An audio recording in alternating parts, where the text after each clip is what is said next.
The origin point of the Marvel Comics universe is surprisingly debatable for a publisher who's never had a straight-up reboot of their mainline continuity.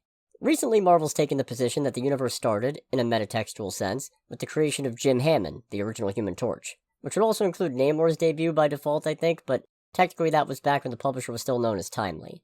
The Marvel universe as we know it, that started, also according to Marvel, with the debut of the Fantastic Four in 1961. In which case, the Marvel Universe's very first supervillain from a publishing perspective is none other than Mole Man. Originally known as Harvey Elder, the Mole Man rules over Subterranea, a kingdom of interconnected tunnels miles beneath the Earth's surface. Fun fact, Subterranea used to be under the control of the Deviants, the ancient nemesis of the Eternals, and their advanced technology has served Mole Man well in his various pursuits. He has very poor vision, but an acute radar sense, not too dissimilar to Daredevil's, albeit less powerful, that helps compensate for that. Naturally, as the Fantastic Four's first ever foe, Mole Man has gotten up to a number of schemes over the years. His very first tussle with the Four involved summoning giant monsters to attack nuclear plants, and when that failed, he pivoted to trying to start a nuclear war between the US and Russia.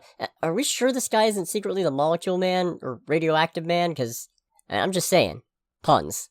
Like a lot of long-running supervillains, Mole Man's had a less than villainous stint. It didn't last, these rarely do, someday I'll have to do an episode about the time Sandman was an Avenger, but for a bit he offered a base of operations to Infinity Watch, a team formed to keep the Infinity Gems safe after Thanos and Nebula almost destroyed the whole universe with them, and even after that he became a somewhat more benevolent defender of Subterranea for a bit. At this point I'm going to caution very minor spoilers for the Fantastic Four first step, so if you haven't seen that yet and don't want to know, maybe click away. But this less villainous incarnation of Mole Man, played by Paul Walter Hauser, is who we find in the new Fantastic Four movie, having already attempted to attack the surface world, but finding common ground, or underground, with Sue Storm, and now being recognized as the diplomatic leader of Subterranea.